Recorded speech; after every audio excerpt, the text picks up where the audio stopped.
Salut les bladers, c'est Ryuk et bienvenue dans cette nouvelle vidéo. Aujourd'hui, on va passer en revue le Battle Pass et l'application Beyblade X. Au Japon, Takara a toujours plus ou moins considéré la licence Beyblade comme un hobby compétitif, en organisant régulièrement des tournois, à plusieurs échelles, avec des récompenses exclusives, un système de points et un classement national. Par exemple, sous Beyblade Metal, à chaque tournoi vous pouviez collecter des points sur votre Bey pointeur, qui aurait été par la suite remplacé par la Bey point card, et l'objectif était de passer des paliers pour remporter des toupies rares. Pour Beyblade Burst, Takara ont fait évoluer tout leur système grâce à une application pour smartphone. Et en plus de l'application, chaque joueur avait sur son lanceur un petit appareil électronique, le Beylogger, qui venait compiler des statistiques de lancer et apporter des points. Malheureusement, ce système est resté complètement exclusif à l'Asie, Hasbro ne l'a pas repris lors de la commercialisation de Beyblade Burst en Occident et on n'en aura jamais vu la couleur. L'application pour smartphone est restée complètement en japonais jusqu'au bout et limitée au téléchargement depuis les stores japonais, donc difficilement accessible par chez nous. Enfin bref, tout cet historique pour dire que Takara Tomy a ressorti quelque chose de similaire pour Beyblade X.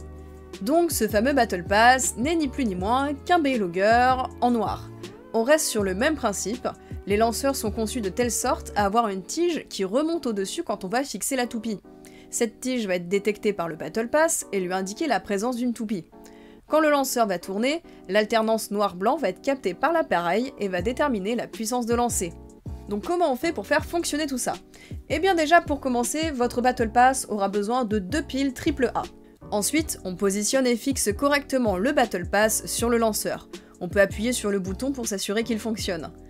On fixe la toupie, normalement ça doit s'allumer en orange, et après on tire. Et ensuite, en fonction de la puissance, 1, 2 ou 3 couleurs se mettent à clignoter. Pour le coup, si vous avez connu le Beylogger de Beyblade Burst, ça fonctionne exactement pareil. Et globalement, le Battle Pass en tant que tel, eh ben c'est tout ce qu'il peut faire. Par contre, si on a l'application qui va avec, ça devient déjà un peu plus intéressant. Je vais d'abord vous présenter l'application et comment la démarrer avant d'expliquer la synchronisation avec le Battle Pass. L'application est à ce jour encore exclusive au Japon, on ne sait pas très bien si elle sera exportée et si des paramètres de langue vont venir s'ajouter, donc pour le moment tout est encore en japonais, ça peut être compliqué de s'y retrouver. Bref, déjà pour télécharger l'application ça peut être un petit peu compliqué, je vais vous parler essentiellement d'Android parce que je sais pas du tout comment ça se passe du côté de chez Apple, mais personnellement, en recherchant Beyblade X avec mon compte Google dans le Play Store, je n'ai pas trouvé l'application, puisque elle est limitée au Japon et que mon Play Store est localisé en France. Donc si vous voulez obtenir l'application, 2 choix s'offrent à vous. La première, c'est de la craquer. Et la seconde option que personnellement moi j'ai choisie, c'est de créer un tout nouveau compte Google à synchroniser avec votre téléphone, de ne pas le localiser en France, donc d'utiliser un VPN et une connexion japonaise, comme ça votre compte Google et votre Play Store ne sera pas localisé en France, et ainsi vous pourrez donc trouver dans vos recherches l'application Beyblade X et ensuite la télécharger. Après, une fois que vous avez téléchargé l'application, il va falloir créer un espace personnel. C'est pas bien compliqué, il suffit juste de se laisser guider par les différents écrans qui vont apparaître, donc accepter les conditions d'utilisation, justifier que vous êtes un adulte, etc. Il y a quand même pas mal d'écrans à passer, ça peut être un peu long, surtout que tout est écrit en japonais, donc si vous êtes comme moi et vous comprenez que dalle, je vous invite à chaque écran de faire un screenshot, de l'importer dans Google Traduction avec l'outil Google Lens. Vous allez pouvoir traduire en temps réel chaque écran et savoir sur quel bouton appuyer. Mais globalement sur l'application, retenez juste que le bouton vert c'est le bouton pour valider et passer à l'étape suivante. La dernière étape pour créer un espace personnel, c'est de scanner un premier QR code d'un produit Beyblade X. Tout comme pour Beyblade Burst, ces QR codes se retrouvent dans les petits rabats des boîtes et des produits. Et personnellement, c'est à partir de cette étape où j'ai failli péter un câble, parce que je ne sais pas pourquoi, si c'est que moi ou d'autres, donc n'hésitez pas à me dire en commentaire si vous avez le même problème. Quand j'ai essayé de scanner les divers QR codes de mes divers produits Beyblade X, à savoir au moins 5 toupies différentes, eh bien ça marchait pas, ça me mettait un message d'erreur de serveur de connexion et ça n'a jamais voulu fonctionner. Je ne sais pas pourquoi, par miracle, le seul QR code qui a fonctionné c'était celui du Battle Pass, du coup vous verrez par la suite quand je vais vous présenter l'application, je n'ai donc pour le moment aucune toupie enregistrée.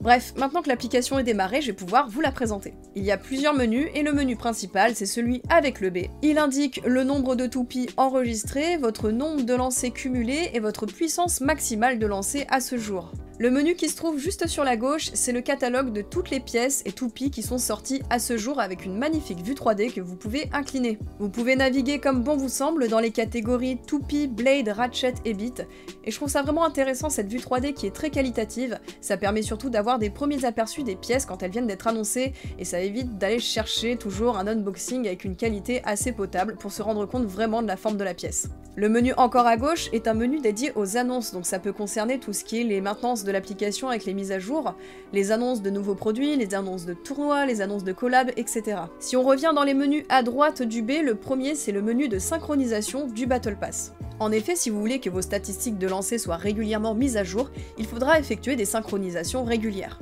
Encore une fois, si vous ne comprenez pas trop le japonais, je vous invite vraiment à effectuer un screen de chaque écran et l'importer dans une application de traduction si vous ne comprenez pas trop, mais grosso modo sur cet écran, il y a un bouton pour appairer un nouvel appareil ou désappairer le Battle Pass, et un bouton pour effectuer les fameuses synchronisations régulières. Le transfert de données entre le Battle Pass et le téléphone s'effectue par Bluetooth. Normalement, l'application vous demande directement de l'activer au démarrage, mais si jamais ça ne s'est pas activé, vérifiez quand même que ça s'est bien fait, sinon ça va pas marcher. Donc pour appairer ou synchroniser le Battle Pass, c'est pas bien compliqué. Encore une fois, il suffit de se laisser guider par les écrans qui vont apparaître à vous, toujours appuyer sur le bouton vert pour passer à la suite, et quand vous voyez que votre téléphone recherche un appareil, vous le laissez faire, vous appuyez, vous faites un appui prolongé sur le seul et unique bouton du Battle Pass, normalement la lumière va se mettre à clignoter vert et orange, et normalement suite à ça, vous allez avoir un message sur votre téléphone qui va s'afficher pour vous dire que l'appareil est bien synchronisé et que les nouvelles données ont été importées. Le dernier menu tout à droite, c'est plus ou moins une simulation en semi-réalité virtuelle d'une Battle Beyblade X.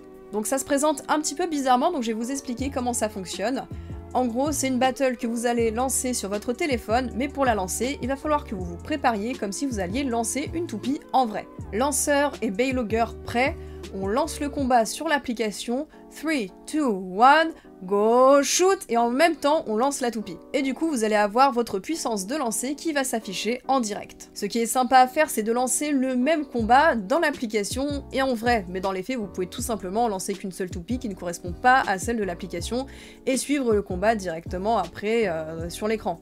Mais du coup c'est pas vraiment de la réalité augmentée puisque l'issue du combat ne sera pas la même. Et puis c'est même pas un mode mini-jeu puisqu'au final vous ne pouvez pas agir sur la simulation de combat qui se passe dans l'application. Du coup c'est ça que je trouve un peu dommage, ça pourrait être amélioré soit dans la direction d'un mini-jeu un petit peu comme l'application Beyblade Burst sortie en Occident par Hasbro, ou comme l'application Baycamp qui avait été sortie un peu plus tard dans la génération Beyblade Burst par Takara Tomy, qui nous permet d'enregistrer des combats en vrai avec à côté un écran finalement un petit peu comme celui des écrans géants de retransmission en tournoi. Dans tous les cas, comme tous les lancers que vous avez effectués avec le Battle Pass, ces simulations de combat vont vous rapporter des Baypoints. Ces Baypoints pourront être à terme dépensés pour participer à des loteries internes à l'application, comme pour Beyblade Burst où se sont succédés des campagnes pour remporter à tour de rôle Amaterios, Baldur, Orichalcum, etc.